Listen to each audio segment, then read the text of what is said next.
What is going on, beautiful people? Welcome to another episode of the Narcissists Code. I am your favorite. You can have a favorite self-aware narcissist, Mr. Lee Hammock, better known as Mental Illness across all social media platforms. This is your first time seeing my face or hearing my voice. I'm a diagnosed narcissist, and I use my platform all over social media to raise awareness for NPD, get more people into therapy, and also validate the victims, survivors, and the thrivers. There are thrivers out there of said disorder, said traits, said toxic people, and things of that nature.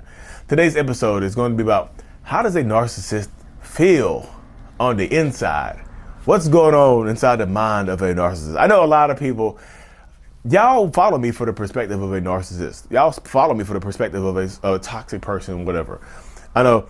First of all, let me get this out of the way, y'all. I am not healed. This is a different chapter right here, y'all. First of all, I am not healed. I am not cured. Do not take hope from me that the person in your life, the narcissist, toxic person, whoever you're dealing with, do not take hope from my channel or my perspective that the person in your life is going to change to be somewhat similar to me. Like self-awareness is all it takes to get here. That's not all it takes to get to this point, y'all. I see people in my comment section like, Lee, you give me hope to stay in this toxic ass life. Don't do it. If I see it, I'll comment on it. I'll respond to you immediately. Do not take hope from me to stay in a toxic relationship. Do not do that. They have to have hope for themselves. You cannot change that person. They have to want to work on themselves. This is not part of your journey. You know what I mean? Don't take hope from me. Okay, but back inside the mind of a narcissist. How is it inside the mind of a narcissist? It's cold and dark and damp. It's eerie. There's some low music in the background. It sounds like a piano playing. It sounds like one of those a concert pianists, like the Phantom of the Opera is playing in the background. No, it's not like that, y'all. I have human thoughts. So, contrary to popular belief, narcissistic people have thoughts. We think just like non-narcissistic people, y'all. We do. It's just like our minds are always. It's kind of like our minds are always battling against itself. It's like there's a duality to my mind, where even my therapist said this. There's a non-narcissistic part, like the part you might see right here, right now, and there's the super ego or the narcissistic part. You mean that kicks in.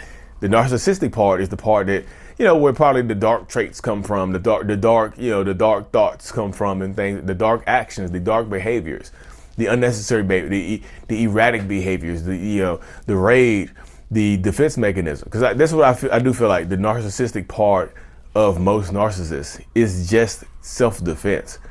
It's like it's literally like a self-defense. It's like the narcissistic part is like the general in the self-defense army of a narcissist. Like that's why it always seems like narcissistic people are always on attack, because our mind, like I don't think it's paranoia. It could be a little bit of paranoia, but my mind is always thinking that people are watching me. It sounds like paranoia, so it is paranoia. Maybe. Correct me if I'm wrong, y'all. You can correct me. I'm not above reproach. I can be corrected, y'all. I just can't be disrespected. You can correct me. Respectfully disagree. Do not disrespectfully disagree, because I match energy. You know what I mean?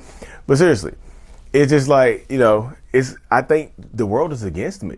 I think a lot of narcissists feel the same way. Like I'm scared. I just, for lack of a better word, I feel like I walk around scared all the time.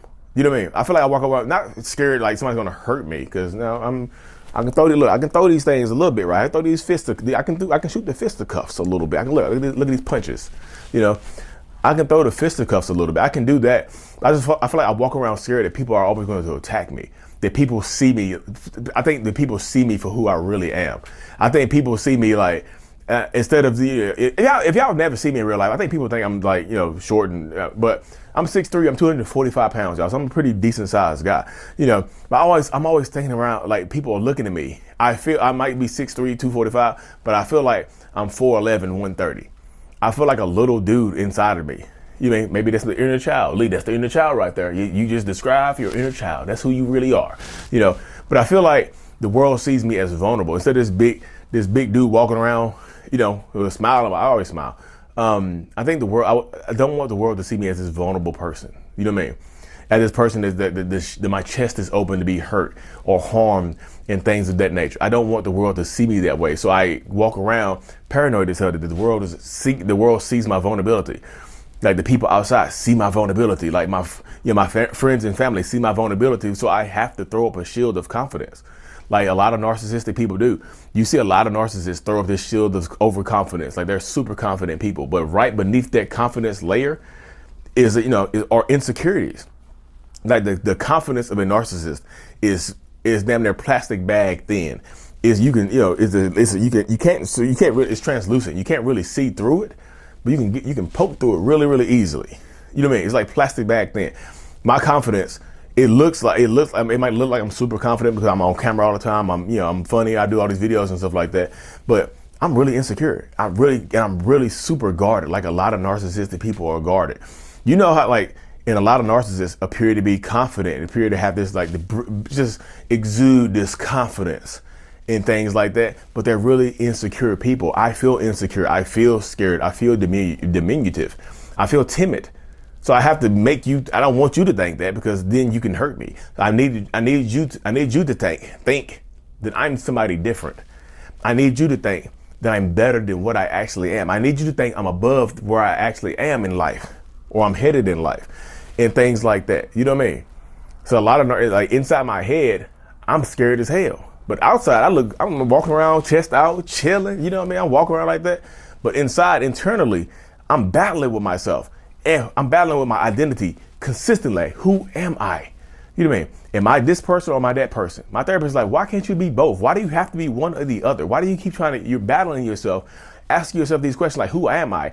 Are you this person or are you that person? What is wrong with being both? What is wrong with being a little bit of good, a little bit of bad, as long as you're not hurting people? Like, you can be bad to yourself sometimes, but don't be bad to other people. Don't take the badness that you feel inside of yourself. Don't take that out on other people. What are you doing? You don't have to choose between this and this. That causes more confusion. That leads to more frustration. And that leads in that frustration, the internal frustration, you take it out and express it externally on your friends and family. You take it and express it externally on your coworkers or the people around you, and people like that. You know what I mean? In situations like that, you take it and you express it differently. So I'm just I'm always battling with who I am. My therapist says, stop. And she knows it's easier said than done. Just like I said to y'all, I know making changes, leaving a toxic relationship, standing up for yourself, having more self-love. I know that stuff is easier said than done. So I understand. And my therapist says the same thing. It's I know it's easier said than done to do what I ask you to do, but you have to start taking the steps in the right direction to get it done. You have to. You can't keep battling with who you actually are. You know what I mean? Because the longer you battle, the more frustrated you're going to be, the less of who you are you need to be. Like, the narcissistic side of you doesn't have to be a bad person. It doesn't have to be the bad side of you. Darkness, just because a place is dark does not mean it's a bad place. Some places the sun don't shine for a long time, but those are vacation spots. You know what I mean? Some things grow better. Some plants grow better in the dark, and they're not always poisonous. Poisonous plants are not the only ones that grow best in the dark.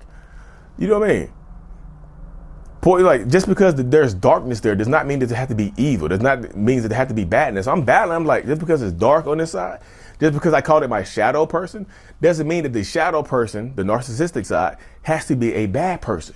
You see what I'm saying? So I'm always battling that dynamic right there, y'all. And you can tell, and you can probably tell when you're dealing with a narcissist, when they have this internal struggle going on, when they have this internal dynamic going on inside of their heads, because they'll get quiet. They'll either become disconnected from you, they'll get quiet, or they have a very addictive personality, and they find vices to quiet the noise inside of their head. There's always noise. It's like white noise, but there's always a noise going inside of a narcissistic person's head. And to quiet that noise, some people drink. Some people do other illicit substances and things of that nature. You see what I'm saying? So in order to quiet that noise, you get people who do things like this. You get people who take it like that. You know what I mean? So you have to be able to do it like this in these dynamics and work with people.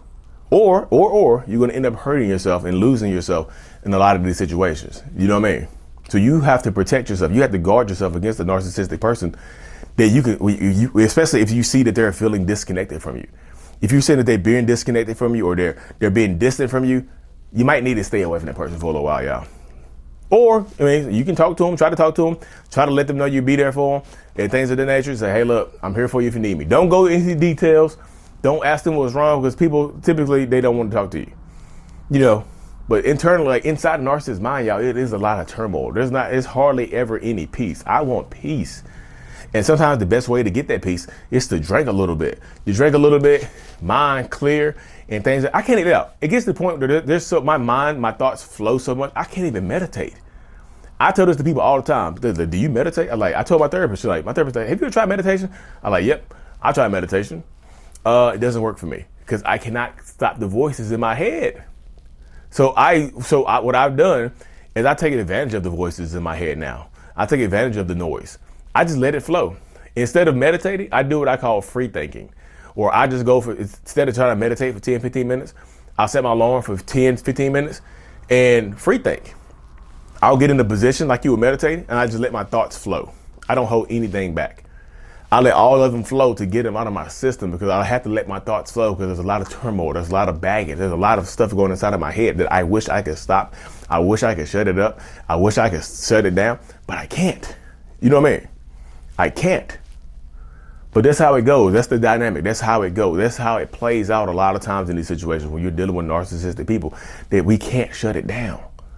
We can't stop it. I wish that we could, but we can't.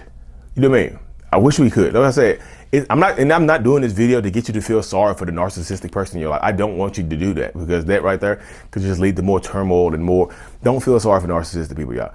I can understand you have a lot of empathy. It's cool to have empathy, but don't let your empathy be your downfall. Don't let them weaponize your empathy against you. You know what I mean? Don't let them do that, because they absolutely will take your empathy and stab you with it. The mind of a narcissist is never, I don't feel like there's any kind of peace. And because they're not peace, I think narcissists, a lot of us are jealous of people who can find that peace, who have peaceful lives, who have serenity, who are content with where you are in life. Because I feel like contentment and true happiness might escape most narcissists. We get jealous of people who we think are experiencing that. And if you feel like you're experiencing happiness around a narcissist, they might try to take it away because they don't think they can experience it themselves. You know, I know this video ran on a little longer, y'all. I just want to give y'all what's going on inside the mind of a narcissist. You know what I mean? Are you judging me? Are you thinking about me? Like, what are you thinking about me? I'm in a crowd. I'm paranoid that everybody's looking at me. I'm just like, it's wild, y'all. I feel like people judging me. If I meet people, when a narcissistic person meets somebody, they, like me, I'm taking an inventory of you. Because I need, especially if you're better off than me in some way, shape, or form, I need to find a way to hurt you. Just in case you can hurt me. I can't just be in a deficit with you. I have to find one way that I'm better than you. Just one way. Or one way that I can hurt you. Just to make myself feel better about myself. It's stupid how my mind works, but that's how my mind works. I can't shut it down. I can't take it off. I can't. You know what I mean? But anyways, y'all, like I said, I know this episode ran on a little long, but I'm thankful for y'all who made it this far. Just drop a Christmas tree in the comment section. I appreciate y'all so much. Thank you for tuning in. Mental Illness is out. Peace.